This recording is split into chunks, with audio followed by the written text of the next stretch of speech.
Selamat pagi untuk kita semua, jemaat yang dikasihi oleh Tuhan kita Yesus Kristus.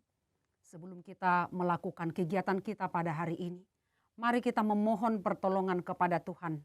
Mari kita menyerahkan seluruh kehidupan kita kepada Tuhan, agar Tuhan yang memimpin kita. Kita berdoa. Allah Bapa kami bersyukur kepadamu. Engkau memelihara kehidupan kami, bahkan di malam panjang, dikala kami membaringkan tubuh kami di rumah masing-masing, Engkau menjagai kami. Engkau terus menyertai kami. Dan di pagi hari ini, atas pertolongan Tuhan, atas kasih Tuhan, Tuhan kembali memberikan kami kehidupan. Tuhan kembali memperpanjang hari-hari kami. Kami bersyukur. Saat ini kami akan mendengarkan firman-Mu. Kami akan mendengarkan isi hati-Mu. Maka kami mohon Engkau buka hati dan pikiran kami. Bantu kami Tuhan untuk memahaminya. Dalam Kristus Yesus kami berdoa kepadamu. Amin. Renungan harian HKBP Taman Mini Selasa 22 November 2022 tertulis dari kitab 1 Samuel 12 ayat 24. Demikian firman Tuhan. Hanya takutlah akan Tuhan dan setialah beribadah kepadanya dengan segenap hatimu. Sebab ketahuilah betapa besarnya hal-hal yang dilakukannya di antara kamu. Demikian firman Tuhan. Jemaat yang dikasihi oleh Tuhan kita Yesus Kristus, ibadah yang sejati adalah mempersembahkan seluruh hidup kita kepada Tuhan. Artinya hidup dalam pimpinan Roh Kudus. Tidak menuruti keinginan daging, mau menanggalkan manusia lama kita. Sebab keinginan daging berlawanan dengan keinginan roh. Dan keinginan roh berlawanan dengan keinginan daging. Boleh kita lihat dalam kitab Galatia 5 ayat 17. Pertanyaannya, apakah kita hanya hidup bernafas di hari Minggu atau ketika kita beribadah saja? Tentu tidak. Setiap saat, setiap detik, menit, jam, hari demi hari, selama kita bernapas, kita harus mempersembahkan hidup kita sebagai ibadah kepada Tuhan.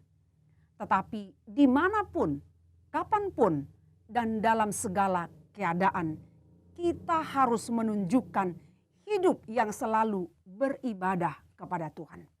Dengan demikian, keberadaan hidup kita senantiasa membawa kemuliaan bagi nama Tuhan.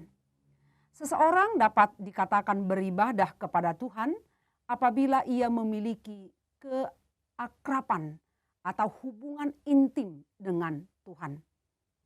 Bagaimana bisa dikatakan kita beribadah jika kita berdoa, memuji dan menyembah Tuhan serta membaca Alkitab hanya di gereja saja? Beribadah kepada Tuhan juga berarti memiliki hati yang takut akan Dia. Artinya menghormati Tuhan dengan hidup menurut jalan-jalannya atau taat melakukan firman-Nya dimanapun kita berada. Takut akan Tuhan ialah membenci kejahatan. Aku benci kepada kesombongan, kecongkakan, tingkah laku yang jahat, dan mulut penuh tipu muslihat. Amsal 8 ayat 13. Jemaat yang dikasihi oleh Tuhan kita Yesus Kristus, sudahkah kita menjadi pelaku-pelaku firman? Dan bukan hanya saja pendengar. Sebab jika tidak demikian, kamu menipu diri sendiri. Kitab Galatia, Yakobus 1 ayat 22. Haruslah ada tindakan nyata yang menunjukkan bahwa kita takut akan Tuhan. Bukan hanya lip service.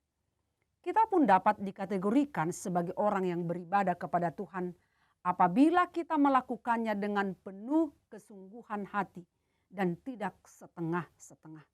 Sebab firman Tuhan berkata, terkutuklah orang yang melaksanakan pekerjaan Tuhan dengan lalai. Yeremia 48 ayat 10. Bukankah masih ada yang main-main saat beribadah. Bersenda gurau, bercanda, bermain handphone, bahkan telepon-teleponan saat ibadah berlangsung. Ada harga yang harus kita bayar jika kita ingin ibadah kita berkenan di hadapan Tuhan. Amin, kita berdoa. Terima kasih ya Tuhan yang sudah mengingatkan kami agar kami selalu hidup takut kepada Tuhan. Ibadah kami ibadah yang benar, ibadah yang tidak hanya sesekali, yang tidak diikuti oleh rasa takut kepada Tuhan. Biarlah kami meyakini dan mempercayai bahwa dimanapun kami berada, di dalam situasi seperti apapun, kami boleh melakukan ibadah kami.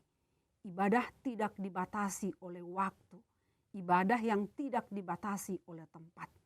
Mampukan kami untuk melakukannya di dalam hidup kami.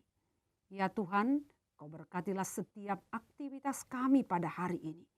Tanpa-Mu kami tidak akan mampu melakukan apapun juga. Sekalipun kami merencanakan banyak hal, tetapi jika Tuhan tidak berkenan, maka apapun itu tidak akan terlaksana. Maka berbelas kasihlah Tuhan kepada kami.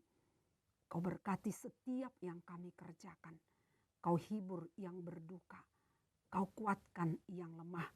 Kau beri jalan kepada orang-orang yang terus datang kepadamu. Kau beri petunjuk kepada mereka yang selalu berseru kepada Tuhan. Ampuni kami Tuhan atas segala dosa kami. Dalam Kristus Yesus kami berdoa kepadamu. Anugerah Tuhan kita Yesus Kristus, kasih setia Allah Bapa, dan persekutuan dengan Roh Kudus kiranya menyertai kita selama-lamanya. Amin. Selamat beraktivitas untuk kita semua. Tuhan Yesus memberkati kita. Horas.